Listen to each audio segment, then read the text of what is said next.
Well, I'll just kind of just start talking and we can clip it together, right? Perfect.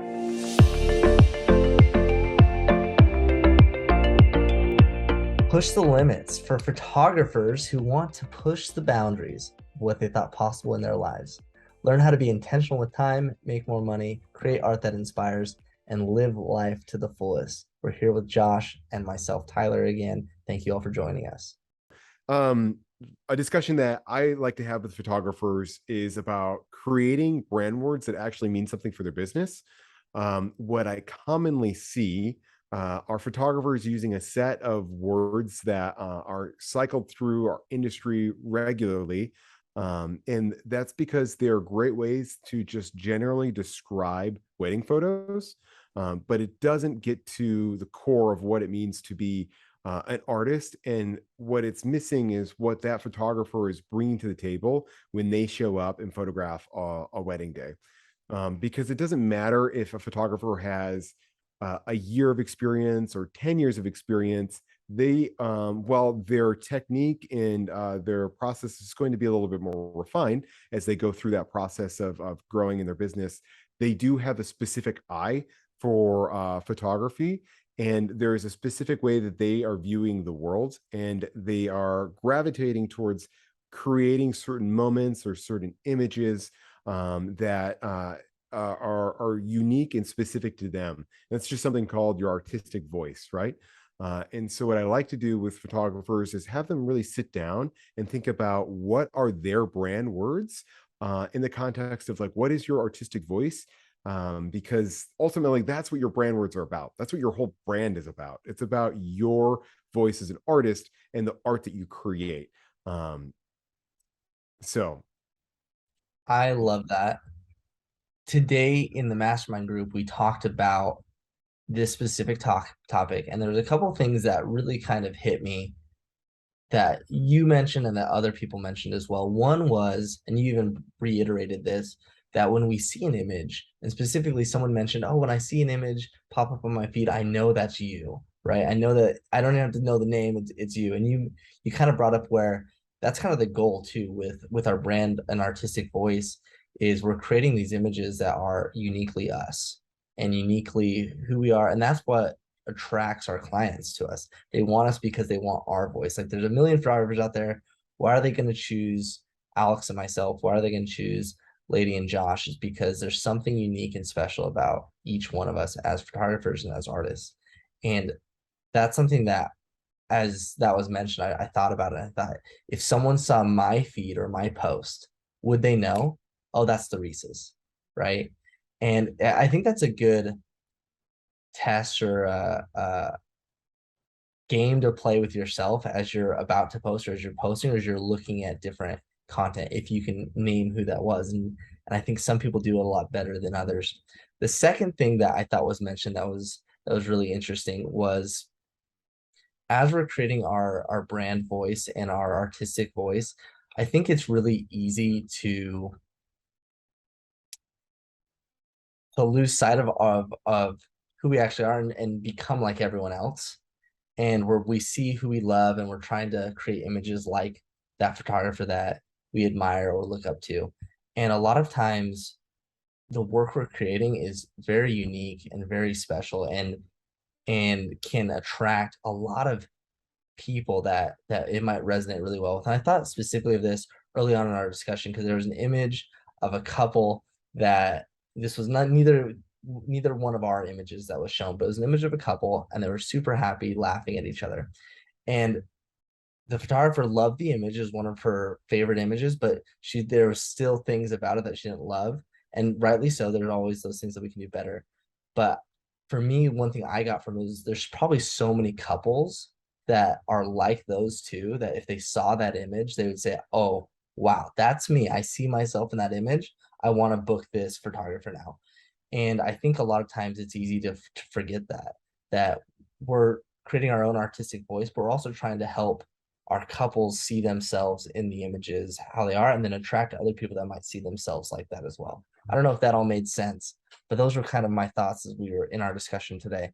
yeah, absolutely. And it's a perfectly normal process for us to look at other photographers, especially when we're new. We look at another photographer who's maybe very successful and we compare our work to theirs. And we think, like, in order for us to have a business like their business, I need to have work that looks like theirs.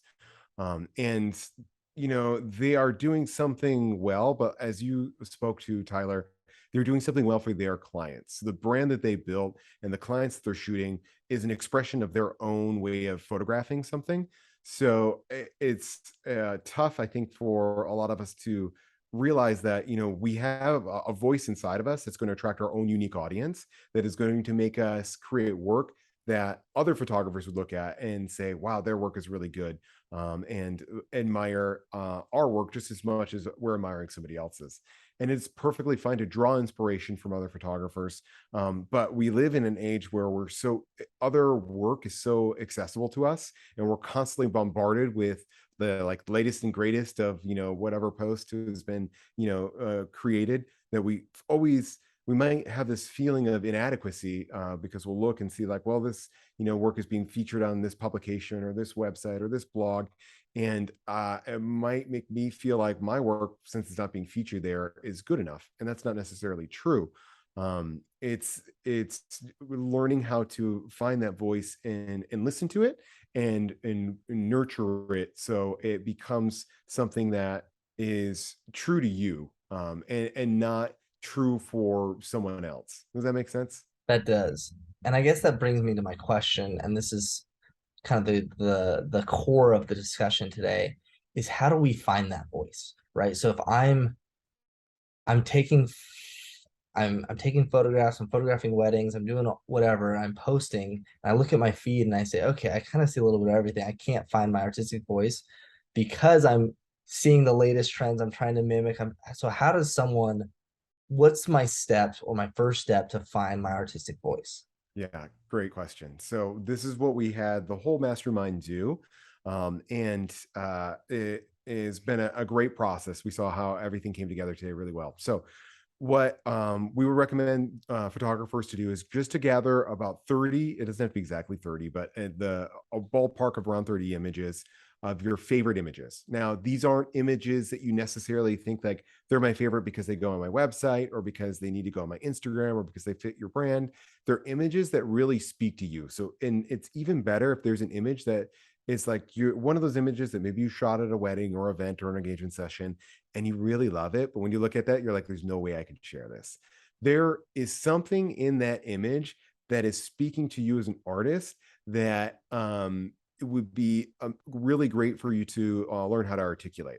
So this whole process is for you to develop your vocabulary so that you're able to describe your work in a way that's unique and is your own voice, in your like literal voice, not necessarily your artistic voice, like in your own words, so to speak. So gather those images and go through them one by one and look at the first image and just try to describe that image, whatever comes to mind, in one or two words, or maybe a sentence or a phrase. And if the words that are very common in our industry today, words that we throw around a lot to describe wedding photos, and so examples of those words, and there's no bad if this is your brand word, but these are very popular words that are used for branding, which are romantic, joyful, timeless, traditional, classic, genuine, authentic. If those are the words that are naturally coming to mind, continue to look at that image and see if there's anything else that's sticking out to you. Like, what is the emotion between the couple in this image? What is the landscape? What is the background? What are the details? What is the vibe? Like, really dig deep into each of the images, and you do not have to share this with anyone. Just do it for your own exercise and go through each of those images and describe them as best you can. Now take all those images and all the descriptors that you have and look across all the images to see if there's any trends. Is there anything sticking out to you? Do you notice that a lot of the photos have a particular emotion that's jumping out to you? And the idea here is to re-examine, what are you using for your brand words? What are you showing on your website? And are the words and things that are sticking out to you in this best of 30 images the same? And I think you'll find that there might be some similarities, but there's probably some uniqueness that's coming out of all of this. There are some things that you aren't saying are in your branding, but are what you're actually gravitating to and showing. Yeah. Because if you're able to articulate that, like let's say you find that there is a particular emotion, like we had one of the mastermind members today, one thing that she noticed was empowering. That was something that was really prominent in her work. It's something that resonated with her as a person. When I think of her as a person, and I think of her work, it makes perfect sense. Like she's not using that word in her branding, but now that we brought that out to the surface, that is a great word for her to use. And when she goes to create additional work at future weddings, she can ask herself, is this photo an empowering photo? Is this empowering my couples? This is empowering the subject of the photo. And if not, she can ask herself then, am I doing this just image because, or this pose or this shot because I've seen it done before and I think it's something I need to do in order to create a complete portfolio? Or can I take it out and replace it with something that speaks more true to my brand words? So once you have those trends and you have this idea of what your brand words are, only then would I recommend that you ask a friend, a colleague, another photographer, somebody else to go through this with you, and for them to look at your work, you to share your ideas with them. Because if you start off and say, "Hey, here's my best of 30 images. What do you think?" You're going to get probably some of the words that I suggested you shouldn't use because we use them very commonly in the industry. And then that just paints your perception of your images and it will give you a little bit of bias. And I want you to have this blank slate, this free of opinion before you jump in and start going through your work and or even asking anyone else what they see. I love that. So compile a best of portfolio, 30-ish images, go through each individual image and say, what word or words come to my mind or what emotions come to my mind as I look at this image? What is this invoking? What was I trying to create? And then taking each individual image, those words that you put, and looking at it as a whole and finding your brand words. Now, I did this with Alex. We kind of did this, and we came up with 3 brand words. One was adventurous, joyful, obviously, and then romantic. And it was funny though, because I think that as you're creating these brand words, you mentioned this, it's really important to constantly reflect on what you're posting, reflect on what you're creating, and do they align with your brand words? And if not, do you want to change a brand word? Is that actually not your brand? Or do you need to change what you're creating to more reflect what you're wanting your brand to be? And so one of our words is joyful.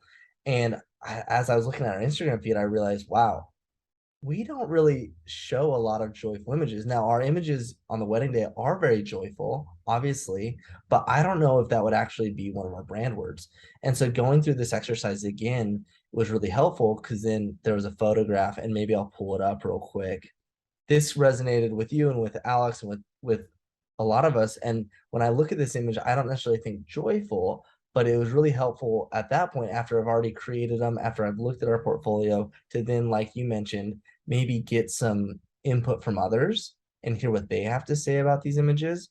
And some of the words that people had said were polished, refined, tender, comforted. And then it's a really good opportunity for us, Alex and myself, to look back and say, okay, what was the point of this image, right? Is this what we're trying to create? And is this what resonates with us and with our couples? Or do we need to make a shift? Do we need to make a change? And so that was really, really helpful for me today. And I think the next step after you've gone through that first phase by yourself. Yeah. And you get to a point where once you've decided on those words that are just truly you, you don't have to I feel like go back and reevaluate things because you'll know when you're not creating work that's authentically your brand, right?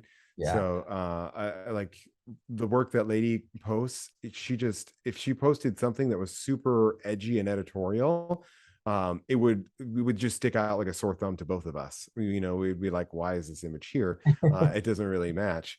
But she would never post anything like that. And the thing that I find and this is true for me, and it seems to be true for as most people go through this exercise, that they discover a little bit of themselves in the words and the emotions that they're evoking, right? So for Lady and I, using myself as an example, celebratory is a brand word that we use. And it's because for us, it's not just the images that we create, but it's the experience that we create for our clients on the wedding day. We, from the very beginning, before we even knew this about ourselves, we created moments of celebration for them. And we're really big in celebrating. Like when there is a huge milestone, we are like, where's the bottle of wine? We need to celebrate this moment, right? We need to create this like time to honor and to celebrate. So we would do this for our couples. We would, grab a bottle of champagne, pop the champagne with them, making sure that they had a chance to like toast to their friends and family and to just enjoy and celebrate the moment. And so as we're looking through our work and the work that we're creating, when we're capturing those things that we were doing, we're like, oh, hey, this is us. Like we do this on a regular basis, to the point where we become known for that, right? We recently photographed a wedding, and the videographer shot with us for the first time. And he's like, "Oh, the Fourniers, I've heard of you guys. I'm really excited to work with you. I've heard a lot about you guys." And towards the end of the night, we were getting the bottle of champagne, and we're taking our couple off for golden hour. And it's like it wouldn't be a wedding with the Fourniers without the popping of the champagne. And he's never worked with us before, but that's just our reputation is for creating these images. So that that became part of who we are, and it created the part of the experience we create. And that's what a lot of photographers are seeing in other photographers' work. And it's a process of just self-discovery. And so it's not going to be something that you probably nail the first time. It might be you go through and it feels sort of awkward, and you get a couple words and just try and see if they fit. And it's like it's finding the one. When you get the right words, you'll know. It's like when you know.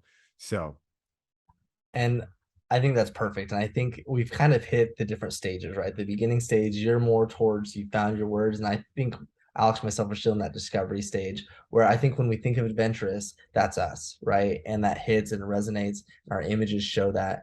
And the joyful word, I think it is us, but it doesn't really reflect what we're creating. And so we're still in that discovery. And I think you hit it on the head. So I think it's a really powerful thing. And I will say it, going through the process gives your brand and everything you're doing way more direction and vision, and gives you purpose, right? Why and a lot more meaning. And it makes you're not just anyone else. You're not just, oh, the random photographer, right? Why am I paying you this much? I could just go get that person over there. Well, you're paying me because of my brand voice, because of that artistic voice that we have.